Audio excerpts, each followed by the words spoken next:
കാലത്തെ അതിജീവിച്ച മലയാള സിനിമ എന്ന പരാമർശം വരുമ്പോൾ ഒന്നാം സ്ഥാനത്ത് വെക്കാവുന്ന പേര് മണിച്ചിത്രത്താഴ് എന്നായിരിക്കും. എന്റെ കരളിലെ തേന്മാവിൻ കൊമ്പ്. ഈ മണിച്ചിത്രത്താഴ് എന്ന ചിത്രം ഇത്രമേൽ കാലത്തെ അതിജീവിക്കാനായി ഒരുപാട് ഘടകങ്ങളുണ്ട്. അതിന്റെ മേക്കിങ്ങിൽ തന്നെ ഒരുപാട് സവിശേഷതകളുണ്ട്. ഇത് ചെയ്തവനെ ഞാൻ പൂട്ടും, മണിച്ചിത്ര പൂട്ടിട്ട് ഞാൻ പൂട്ടും. ഉദാഹരണത്തിന് ഈ സിനിമ ശരിക്കും സംവിധാനം ചെയ്തത് 4 സംവിധായകർ ചേർന്നായിരുന്നു എന്ന കാര്യം നിങ്ങൾക്കറിയാമോ? ഏകദേശം 4-5 വർഷത്തോളം ശ്രമപ്പെട്ടിട്ടാണ് ഇതിന്റെ സ്ക്രിപ്റ്റ് വർക്ക് പൂർത്തിയാക്കിയത്. അതും ഇതിന്റെ script work based on A true story ആയിരുന്നു എന്ന കാര്യം നിങ്ങൾക്കറിയാമോ? ഈ ചിത്രം പല ഭാഷകളിലേക്ക് റീമേക്ക് പോയപ്പോൾ ഉണ്ടാക്കിയ മാറ്റങ്ങളെ കുറിച്ച് അറിയാമോ? റീ റിലീസിനായി ഒരുങ്ങുന്ന ഈ മണിച്ചിത്രത്താഴിൽ അടങ്ങിയിരിക്കുന്ന ആ അത്ഭുത കാഴ്ചകളെ കുറിച്ചാണ് ഇന്നത്തെ വീഡിയോയിൽ സംസാരിക്കാൻ പോകുന്നത്.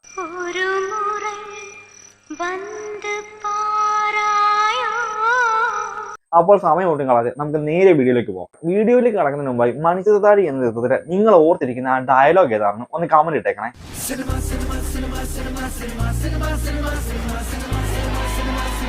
Cinema facts Malayalam. സിനിമയെക്കുറിച്ച് എന്തും ചർച്ച ചെയ്യപ്പെടും. ഫസ്റ്റ് വൺ, സിനിമയുടെ തുടക്കം. സിനിമയുടെ സ്ക്രിപ്റ്റ് റൈറ്റർ ആയിരുന്ന മധുമുട്ടം ജനിച്ചു വളർന്ന തറവാടായിരുന്നു ആലുമൂട്ടിൽ തറവാട്.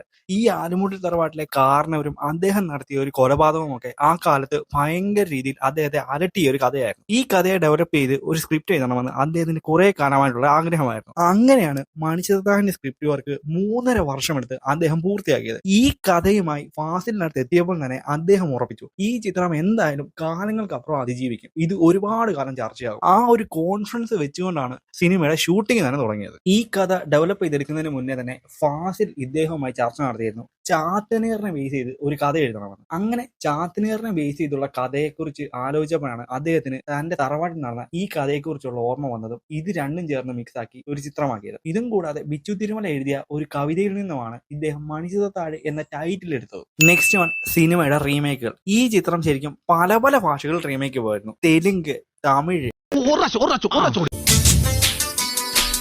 ആരുടെയും കണ്ണു തള്ളണ്ട, മാടമ്പള്ളിയിലെ കാരണവരും നാഗവല്ലിയും കൂടിയുള്ള റൊമാൻസ് ആണ് ഇപ്പൊ കണ്ടത്. ആണല്ലോ. ഇതിനും ഡോസ് കൂടി 7 എണ്ണമാണ് ഞാൻ കണ്ടത്. അതിലൊന്ന് ബംഗാളി റീമേക്ക്. കന്നഡയിൽ തന്നെ 2 വേർഷൻ, തെലുങ്കിൽ തന്നെ 1 വേർഷൻ, ഹിന്ദിയിൽ 2 വേർഷൻ, തമിഴിൽ 2 വേർഷൻ, ബംഗാളി റീമേക്ക്, അങ്ങനെ പല റീമേക്കുകളുണ്ട്. ഈ റീമേക്കുകളെ എല്ലാം അവഗണനം ചെയ്ത് ഒരു വീഡിയോ വേണമെങ്കിൽ അതൊന്ന് കമന്റ് ഇടണം. അങ്ങനെയാണെങ്കിൽ എല്ലാ റീമേക്കുകളെയും കൂടി അപഗ്രഥിച്ച് ഒരു വീഡിയോ തയ്യാറാക്കുന്നതായിരിക്കും. മറ്റൊരു കാര്യം എന്തെന്നാൽ ഈ ചിത്രത്തിന്റെ കന്നഡ റീമേക്കിന്റെ റീമേക്കാണ് തമിഴ് റീമേക്ക്. ഈ തമിഴ് റീമേക്കിന്റെ സെക്കൻഡ് പാർട്ട് ആയിരുന്നു തെലുങ്ക് റീമേക്ക്. ഇത് പറയുമ്പോൾ വ്യക്തമാവുന്നുണ്ടോ ഇല്ലയോ എന്ന കാര്യം എനിക്കറിയില്ല. അതായത് ഇവയെല്ലാം ചേർത്ത് ഒരു സെപ്പറേറ്റ് വീഡിയോ ഞാൻ ചെയ്യുന്നതായിരിക്കും. അത് വേണമെന്നുള്ളവരുന്ന് കമന്റ് ഇട്ടേക്കണം. കാരണം അത്രത്തോളം ഡീറ്റെയിൽ ചെയ്യാനുള്ള കാര്യമുണ്ട് ഇതിന്റെ റീമേക്കുകളുടെ കാര്യത്തിൽ. 7-8 തവണയാണ് ഈ സിനിമയ്ക്ക് റീമേക്കുകൾ വന്നത്. ഇവയിൽ പലതും മലയാളത്തിലെ മണിച്ചിത്രത്താഴുമായി ബന്ധം പോലും ഇല്ല എന്ന കാര്യം മറ്റൊരു പ്രത്യേകത. പണി വരുന്നുണ്ടവറാച്ച. നെക്സ്റ്റ് വൺ, 4 സംവിധായകർ ചേർന്നുണ്ടാക്കിയ മണിച്ചിത്രത്താഴ്. നമ്മൾ ഇന്ന് കാണുമ്പോൾ മണിച്ചിത്രത്താഴിന്റെ സംവിധായകൻ ഫാസിൽ മാത്രമാണ്. എന്നാൽ ഫാസിൽ ഒറ്റയ്ക്കായിരുന്നില്ല മണിച്ചിത്രത്താഴ് എന്ന സിനിമ കംപ്ലീറ്റ് ആക്കിയത്. പ്രിയദർശൻ, സിബി മലയിൽ, സിദ്ദിഖ് ലാൽ എന്നൊരു സെക്കൻഡ് യൂണിറ്റ് ഡയറക്ടേഴ്സിന്റെ ടീം തന്നെ സിനിമയ്ക്കൊപ്പം ഉണ്ടായിരുന്നു. കോമഡി സീനുകൾ സിദ്ദിഖ് ലാലും മോഹൻലാലിന്റെ കുറേയധികം സീനുകൾ പ്രിയദർശനും. ഇതും കൂടാതെ ചില ഫ്ലാഷ് ബാക്ക് രംഗങ്ങൾ സിബി മലയിലുമായിരുന്നു ഈ ചിത്രത്തിന് വേണ്ടി ക്രിയേറ്റ് ചെയ്തത്. ഇതിനുശേഷം പിന്നീട് പ്രിയദർശൻ തന്നെ ഇതിന്റെ ഹിന്ദി റീമേക്ക് ഇറക്കുകയും ചിത്രത്തിലെ മോഹൻലാലിന്റെ ക്യാരക്ടറായ സണ്ണിയുടെ ഒരു സ്പിൻ ഓഫ് ക്യാരക്ടറിനെ വെച്ച് ഒരു സെപ്പറേറ്റ് സിനിമ ചെയ്യുകയും ചെയ്തിരുന്നു. നെക്സ്റ്റ് വൺ, ഹൊറർ വൈബിലെ നാച്ചുറാലിറ്റി. ഈ ചിത്രത്തിൽ ഹൊറർ വൈബിന് വേണ്ടി പ്രത്യേകം ടെക്നോളജികളോ VFX വർക്കുകളോ ഒന്നും തന്നെ ചെയ്യുന്നില്ല. ഒരു സൈക്കാട്രിക് ഡിസോർഡറായ മൾട്ടിപ്പിൾ പേഴ്സണാലിറ്റി ഡിസോർഡറാണ് ചിത്രത്തിലെ ശോഭനയ്ക്ക് അഫക്ട് ചെയ്തിരിക്കുന്നത്. ഇതിനു വേണ്ടി നമുക്കൊരു ഹൊറർ ഫീലിനായി വീണയുടെ സൗണ്ട് ഇട്ടാണ് നമ്മളെ ഭീതിപ്പെടുത്തുന്നത്. എനിക്കപ്പോ തെറ്റി, പാടെ തെറ്റി.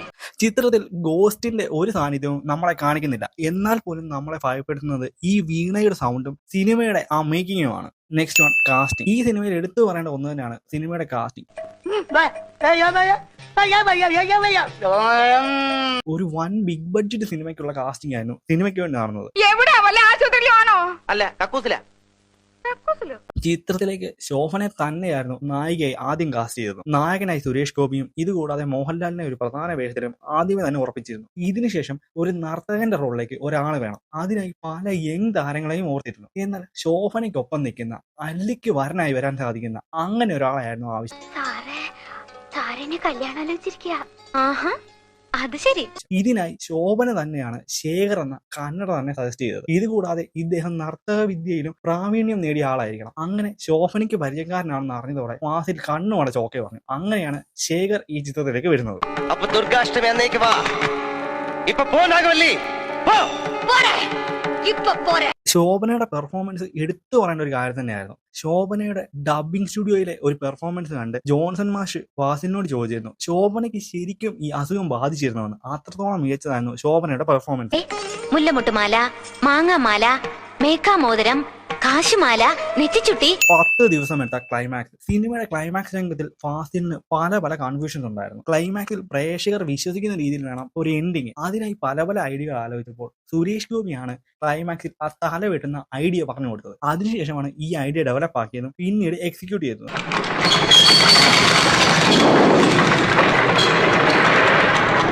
ഇതിനായി 10 ദിവസമായിരുന്നു ക്ലൈമാക്സ് പോർഷൻ മാത്രം ഷൂട്ട് ചെയ്തത്. നെക്സ്റ്റ് വൺ KPS ലളിത ഇല്ലാതെ ഷൂട്ട് ചെയ്ത ഒരു സീൻ. ഈ സിനിമയിൽ നമ്മൾ എന്നും ഓർക്കുന്ന ഒന്നാണ് KPS ലളിതയും ലാലേട്ടനും ചേർന്നുള്ള ബാത്റൂമിലെ ആ കോമഡി സീൻ.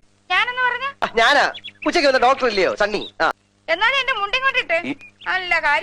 ഈ സീൻ ഷൂട്ട് ചെയ്യുമ്പോൾ ശരിക്കും അവിടെ KPS ലളിത ഇല്ലായിരുന്നു എന്ന് പറഞ്ഞാൽ നമുക്ക് വിശ്വസിക്കാൻ തന്നെ കഴിയില്ല. എന്നിരുന്നാൽ പോലും അതൊരു സത്യമാണ്. എനിക്കത് കാണണമായിരുന്നു. എപ്പോഴാ ആ സമയത്ത് ലളിത ചേച്ചി സ്റ്റുഡിയോയിലൊക്കെ വരികയായിരുന്നു. അത്രയും നേരം ലാഗ് അടിക്കുന്നത് കൊണ്ട് ഫാസിൽ പറഞ്ഞു നമുക്ക് ഈ സീൻ ഷൂട്ട് ചെയ്യാം, ബാക്കിയുള്ളത് ഡബ് ചെയ്ത് കയറ്റാം.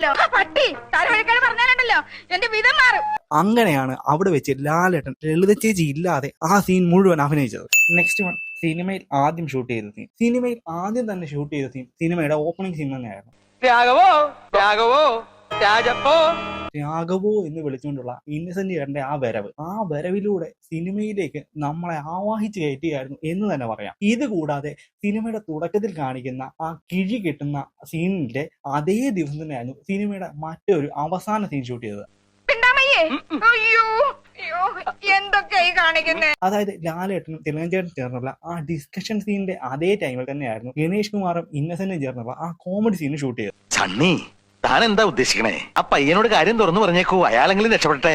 നെക്സ്റ്റ് വൺ സിനിമയുടെ ലൊക്കേഷൻ പത്മനാഭപുരം കൊട്ടാരവും ഹിൽ പാലസും. ഇതുകൂടാതെ വരുമാനില്ലാരുമി എന്ന സോങ് ഷൂട്ട് ചെയ്തത് തമിഴ്നാട്ടിലെ ഒരു ലൊക്കേഷനിലുമായിരുന്നു. ഇന്ന് ഈ ഷൂട്ടിംഗ് ലൊക്കേഷനുകളെല്ലാം അറിയപ്പെടുന്നത് മണിച്ചിത്രത്താഴിന്റെ ഷൂട്ടിംഗ് നടന്ന സ്ഥലമെന്ന് തന്നെയാണ്. ഇപ്പോൾ വലിയ ടൂറിസം പ്ലേസുകളായും ഇവ മാറിയിരിക്കുന്നു. നെക്സ്റ്റ് വൺ സിനിമയിൽ ലാഗ് അടിച്ചു എന്ന് ഫാസിലിന് തോന്നിയ സീൻ. ഈ സിനിമയിൽ ലാലൻ ഗംഗയുടെ അസുഖം എക്സ്പ്ലെയിൻ ചെയ്യുന്ന ഒരു സീനുണ്ട്. മാടമ്പിള്ളിയിലെ മാനസിക രോഗി നീ വിചാരിക്കുന്ന പോലെ ശ്രീദേവിയല്ല, ആ രോഗി നിന്റെ ഗംഗയാണ്. ഈ സീൻ ഒറ്റ ഷോട്ടിലായിരുന്നു ലാലേട്ടൻ എക്സ്പ്രസ് ചെയ്തത്. ഈ സീൻ പലതവണ ലാഗ് ഉണ്ടെന്ന് പറഞ്ഞ് വീണ്ടും ലാലേട്ടനെ കൊണ്ട് ഷൂട്ട് ചെയ്യിച്ചു. എന്നാൽ ലാലേട്ടനോട് ഇത് പറയുമ്പോൾ ഫാസിലിന് തന്നെ ഒരു ചളിപ്പുണ്ടായിരുന്നു. വീണ്ടും ഇത് ഷൂട്ട് ചെയ്യാൻ പറയുമ്പോൾ ഇദ്ദേഹം എങ്ങനെ റിയാക്ട് ചെയ്യുമെന്ന്. എന്നാൽ വീണ്ടും 4-5 തവണയോളം ഇത് റീടേക്ക് എടുക്കുമ്പോഴും ലാലേട്ടൻ ഒരു മടിയും കാണിച്ചില്ല എന്ന് ഇപ്പോഴും ഫാസിൽ ഓർക്കാറുണ്ട്. നെക്സ്റ്റ് വൺ 2 ശബ്ദത്തിൽ സംസാരിച്ച നാഗവല്ലി. ചിത്രത്തിൽ ശോഭനയുടെ ക്യാരക്ടറിന് വേണ്ടി 2 പേരാണ് ഡബ് ചെയ്തിരിക്കുന്നത്. അതായത് ഗംഗയായി വരുമ്പോൾ ഭാഗ്യലക്ഷ്മിയും പിന്നീട് നാഗവല്ലിയായി വരുമ്പോൾ ഒരു തമിഴ് ശബ്ദവും കേൾക്കാം. ഈ തമിഴ് ഡബ് ആർട്ടിസ്റ്റ് ദുർഗ എന്ന ഒരു തമിഴ് ഡബിംഗ് ആർട്ടിസ്റ്റ് ആയിരുന്നു. വർഷങ്ങൾക്ക് ശേഷമാണ് കൂടുതൽ മലയാളികളും ഈ ഒരു സത്യം മനസ്സിലാക്കിയത്. ഇപ്പോഴും നാഗവല്ലിയായി ഗംഗ മാറുമ്പോഴുള്ള ആ ശബ്ദത്തിന്റെ ഒരു പ്രത്യേക പവർ നമുക്ക് സീനിലെല്ലാം കാണാൻ കഴിയുന്നതാണ്. നെക്സ്റ്റ് വൺ അവാർഡുകളും ബോക്സ് ഓഫീസും. സിനിമ ആ കാലത്തെ ഏറ്റവും വലിയ ഹിറ്റ് എന്ന് മാത്രമല്ല, സിനിമയ്ക്ക് അതുവരെ ഉണ്ടായിരുന്ന എല്ലാ ബോക്സ് ഓഫീസ് റെക്കോർഡുകളും തകർത്ത് പറഞ്ഞ ഇൻഡസ്ട്രി റെക്കോർഡ് നേടാനും കഴിഞ്ഞു. ഇതിന്റെ കാരണവും സിനിമയുടെ ആ ഗംഭീര മേക്കിംഗ് തന്നെയായിരുന്നു. ഇതും പോരാഞ്ഞ് സിനിമയിലെ പെർഫോമൻസിന് ശോഭനയ്ക്ക് നാഷണൽ അവാർഡും കിട്ടിയിരുന്നു. നെക്സ്റ്റ് വൺ ഡിലീറ്റ് ആക്കിയ സീൻ. ഈ ചിത്രത്തിൽ നമ്മളെ ഒരുപാട് ചിരിപ്പിച്ച ഒരു സീനുണ്ട്, ഇന്നസെന്റും KPS ലളിതയും ചേർന്ന്.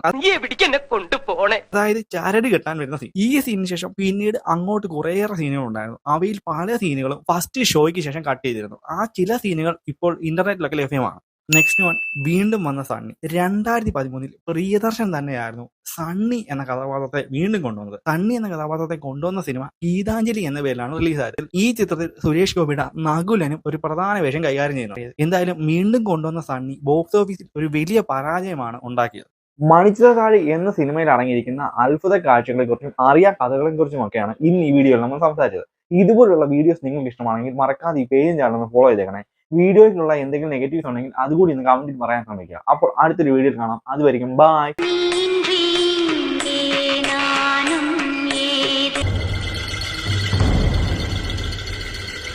என்னையா சார் முன்னதா வா